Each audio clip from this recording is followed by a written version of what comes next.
Hello and welcome back to Shakesyear. We are still working on Henry VIII, and today we get to hear from King Henry VIII himself in Act 5, Scene 1. So, some stuff. The king divorced former Queen Catherine, who is now living sort of in exile. She might be dead at this point, because at the end of Act 4 she was making noises like she was going to die, but she wanted her daughter and her servants to be taken care of. We've also had Buckingham got killed. We have Cardinal Wolsey was undone sort of through his own pride, but then just like the discovery of his own pride and all that sort of thing, he's been undone. The king is now married to Anne Boleyn, who is pregnant, and at the beginning of this scene we hear that she is currently in labor and having a particularly difficult labor. And we also heard from Garnier, who is the Bishop of Winchester now, that he wants Anne Boleyn and Cranmer and Cromwell to all just disappear off the face of the earth, and then he thinks that everything will be better that way. And he's been sort of trying to set Cranmer up, Cranmer now being the Archbishop of Canterbury.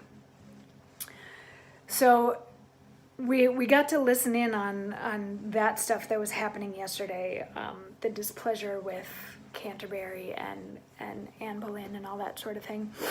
And then he left the scene, and the king comes in, and there's a little bit of back and forth with messengers and finding out that the queen is having a particularly difficult labor. And then a messenger shows up, and they're like, I have Canterbury here. Cranmer, the Archbishop of Canterbury, is here to see you.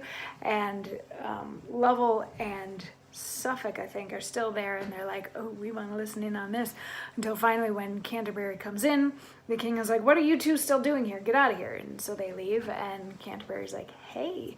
King's like, you're probably wondering why I gathered you here today. And Canterbury's like, yeah. And King Henry says, pray you arise, my good and gracious Lord of Canterbury. Come, you and I must walk a turn together. I have news to tell you. Come, give me your hand. Ah, my good lord, I grieve at what I speak, and am right sorry to repeat what follows. I have, and most unwillingly of late, heard many grievous, I do say, my lord, grievous complaints of you, which, being considered, have moved us and our council that you shall this morning come before us, where I know you cannot with such freedom purge yourself, but that till further trial in those charges which will require your answer, you must take your patience to you, and be well contented to make your house our tower. You, a brother of us, it fits we thus proceed, or else no witness would come against you. So he's telling the Archbishop of Canterbury, his friend Cranmer, stuff that we, the audience, already know, that being that Cranmer is kind of sort of going to be put on trial now because they've heard a lot of grievous things, and these grievous things hint at heresy, is basically, that's what it boils down to, that Cranmer is going to be charged with. They're going to say that the Archbishop of Canterbury is a heretic. So that's fun.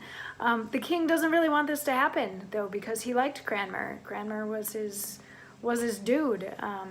So again, similar to Buckingham at the beginning, the king likes this person who's on trial and doesn't want to see bad things, but we as the audience kind of can see that bad things are going to be coming anyway, whether or not we want them.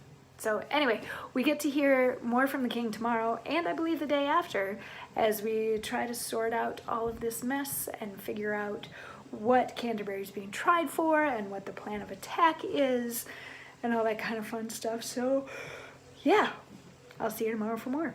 Mwah.